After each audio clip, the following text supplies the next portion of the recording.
Okay, so yesterday we had kicked off the chapter about arthropods, and we've talked about the success of these animals.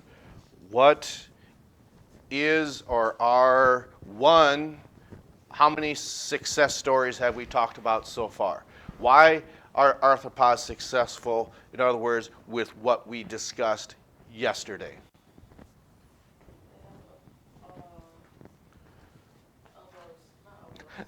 No, I'll go by what you mean. No, I like when you say you're not wrong. Who's to say that these animals don't have a joint called an elbow? I mean, maybe they're saying, Roger, wake up, or something like that. So, but yes, so you said it at the very end. They've got what appendages? Jointed appendages. That's right. And without that, what would be the efficiency of a joint without having it? What would be the significance of an appendage without a joint? That's what I meant to ask. That's right. Okay, it would make movement way more difficult. In other words, even if you didn't have one in your knees, okay, you could still get around like this. You just wouldn't this be kind of silly? But it's unfortunate that maybe some people with some sort of medical disorders, maybe they do walk like that. We're not making fun of them. The only thing we make fun of is women when they walk, okay? It's a marching cadence. They say that in the Army, the women are mighty fine. They look like Phyllis Diller and they march like Frankenstein. Oh, walking like Frankenstein. Yeah. Say it in the Army, the pay is mighty fine. They give you $100 and they take back 99. Okay? Or the coffee's mighty fine. Looks like muddy water and it tastes like turpentine. Yeah. Those are different types of cadences. But that is, I swear to God, that is one of the cadences in there. The women are mighty fine. They look like Phyllis Diller, which I really don't know, but they march like Frankenstein. Yeah. So, but no, I don't mean to offend anybody. I just think it's kind of funny. That's just something that came from inside this old noggin. The hamster slipped on one marble and then must have jarred a memory since I saw your shirt that says Marvels. Yeah. All right. So jointed appendages, that is one of the successes. What's another one?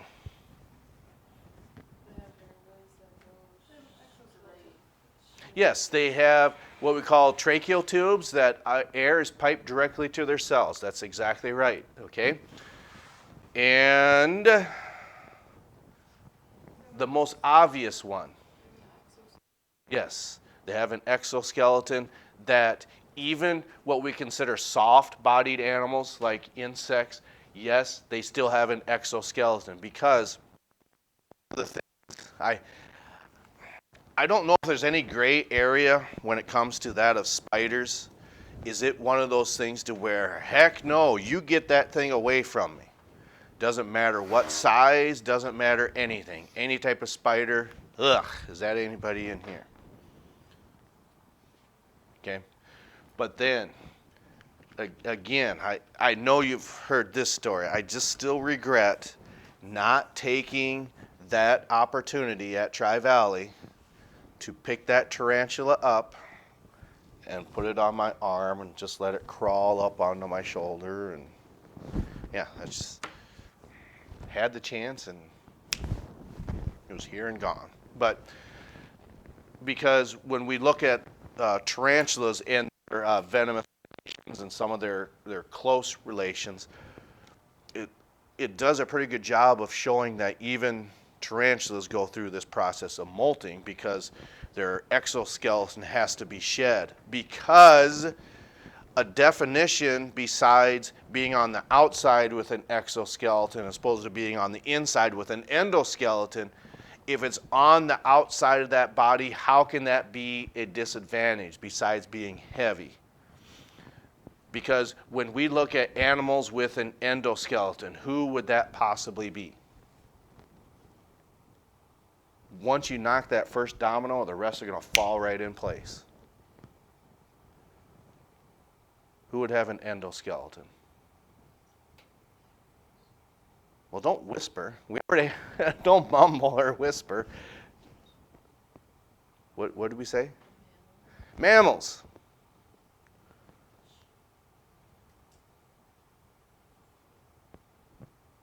Okay, you've knocked that first domino. I thought the rest would fall right in place. Reptiles. Amphibians.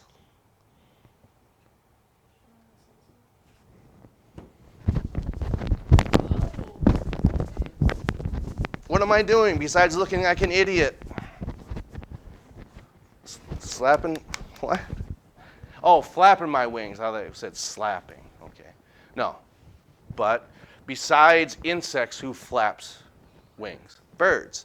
There's only one left. Fish. They all have something in common. They're vertebrates. So their skeleton is on the inside.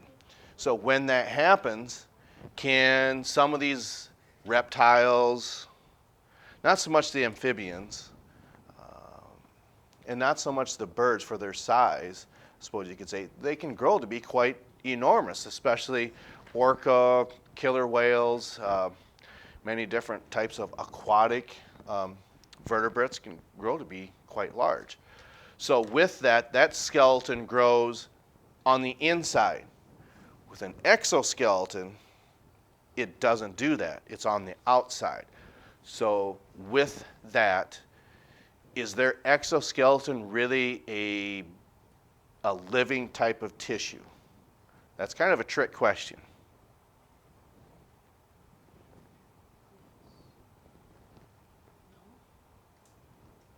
Okay, what's the composition of their exoskeleton? Yep, it is called chitin, and with that, I swear to God, this thing likes to go forward and backwards, okay? So this exoskeleton, it's a hard protein matrix, kind of like that of your nacreous layer, your prismatic layer, and your peristratum layer, and the bivalves of clams. Those shells, it's just calcium carbonate. Here, it's just a type of protein where you could say, well, bones are composed of protein. Yes, that's true, but they have an adequate blood supply. They have nutrients being delivered to them, waste products taken away from bone tissue. And if we're really good, if we ate our Wheaties, how or why are bones reshaped in humans? There's two types of cells that do that. Come on, medical terminology student. Yes, I'm looking at you, young lady. You're not the only one. Who else is in medical term? Oh, okay, there we go. What means bone? Starts with an O. That's right, osteoclast and osteoblast. So which one is which, though? Which builds the material? Osteoblast. Osteoclast then actually destroy it. The B with osteoblast goes with the building portion. And that's one way you can use to keep that separate then. Okay, so that protein matrix, that's non-living tissue. So that's why the exoskeleton does not grow with the individuals. It has to be shed in order to grow so it can get to be larger. Okay. Then this is where we had stopped. Now, when we think compound eyes, okay, the most complex animals, the most complex eyes would belong to that of insects. Why would that possibly be? Because what is it about 98% of insects, what do they all have in common? We said that yesterday.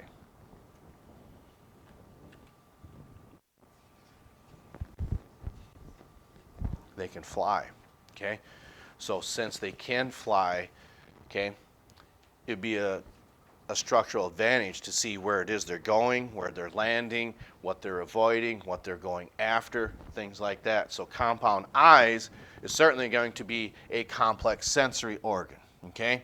Now, that's not to say that animals that predate this don't have these complex sensory organs.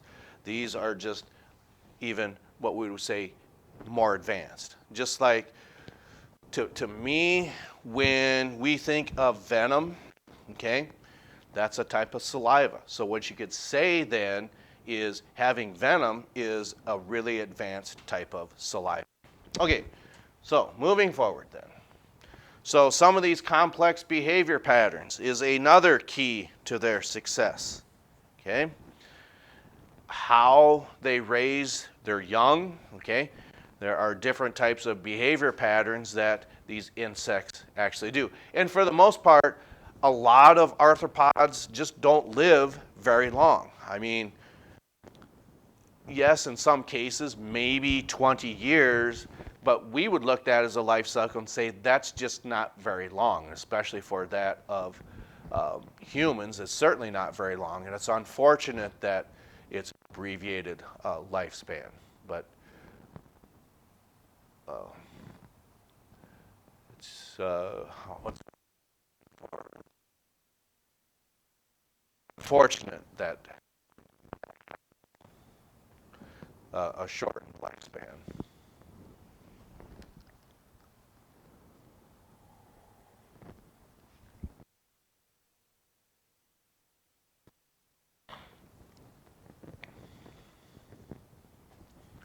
Now, these behavior patterns could be how they possibly migrate. I mean, how they keep themselves warm in the wintertime. The reason we say that is how annoying is that in January, a fly buzzing around your face? That's extremely annoying, I think we would say. And there are certain types of arthropods that sacrifice their body for their young. That is certainly a complex behavior, okay? Because that's something that is unknown to many animals up to this point, okay? Then when we look at this one right here, okay? This competition, not so much for habitat, but more so for what? It was the third observation that Darwin had. Of course, the first one was large gametes are produced. Second one was populations fluctuate in size. But for what we had said, that third one's probably what makes the most sense, is probably the most important for describing how animals are successful. Does anyone possibly remember there's a struggle for what?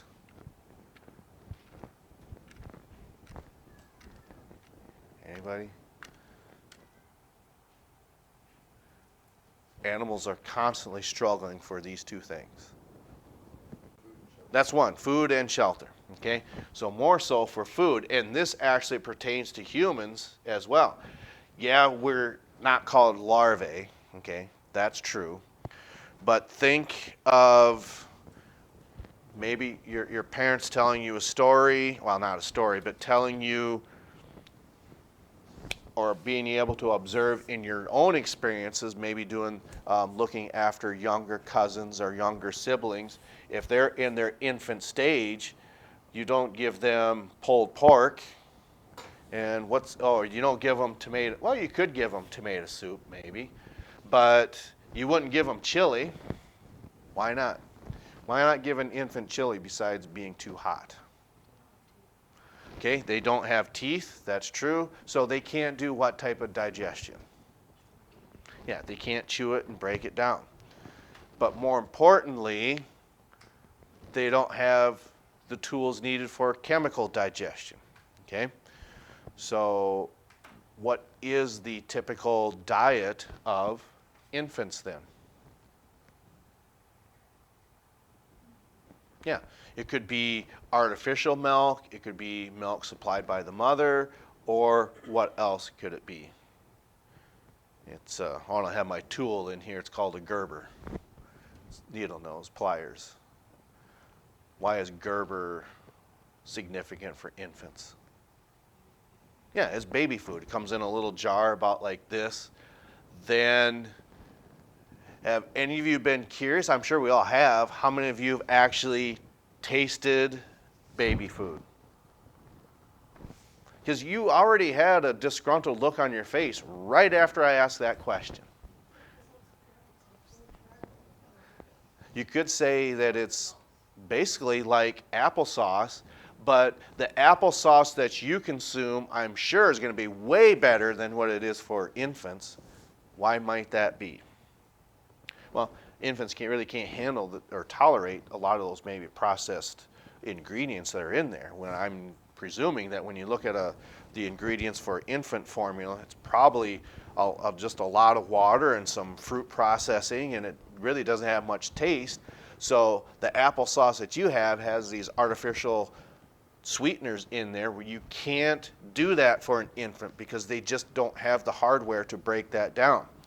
So what has happened is when you're in the infant stage, your diet is totally different now than what it was when you were an infant, because we already established it can be bottle-fed milk, and then also that of baby food coming out of a jar.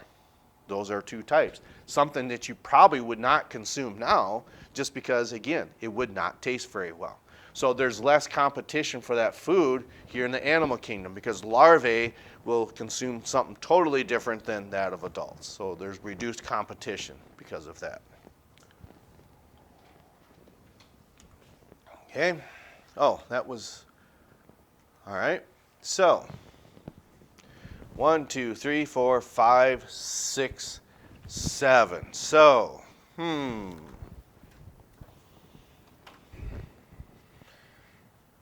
see here. Who's the ranking member in here? Or who's a volunteer?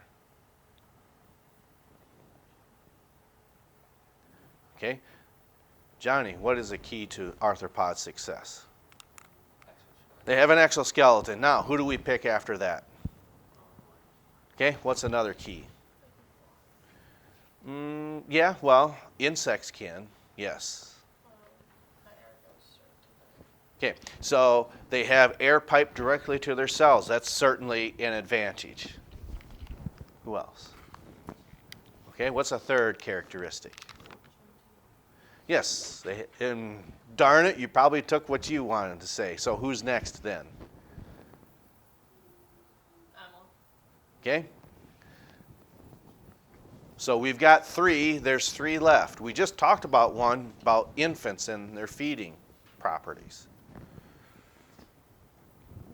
Why is there less competition?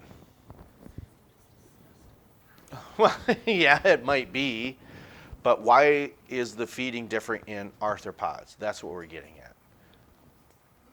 Well, what would you say is the case for you individuals? Are you, by law, we say you're not adults yet, but some of you are making adult decisions. So when we break down the different stages, we'll just say that you're all adults. So how many stages came before what you're at now, going backwards? So I would say, we'll just say 4. I don't know how many there is. We're just going to say 4. So going backwards, okay? So adult stage, what might predate that? Teenagers. Then what predates that? Is it preteen, or I thought maybe starts with an A?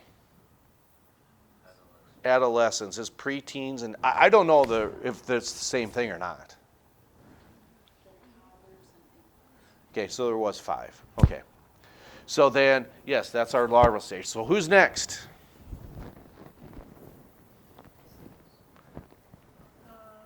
What are you shaking your head no for? Because we are going to ask you a question of some sort.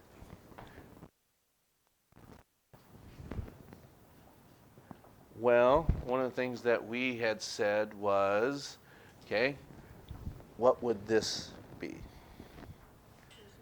Okay, is that simple or complex? Okay, so what's true about their sensory organs? Are they simple or complex? Fairly complex, okay? So then that leaves 1 of 2 left for over to your left. Jenna, What is one more? Okay, well, we've already established that, so let's, because we know that there's 6 of them. We said the exoskeleton, we said the segmented appendages, okay? Then, so there, and then we went here, and you said, what was you? Okay, I said segment. Okay, so jointed appendages. Oh, yours was the air. Okay, so 1, 2, 3. Then we went over here and said these animals go through metamorphosis, okay, or their larval stage. And then we said complex sensory organs, okay. So then there's only one left, and what might that be? Okay, well, let's go back to what we see here, okay. What about that? Yeah, they have complex behavior patterns, all right? And then, we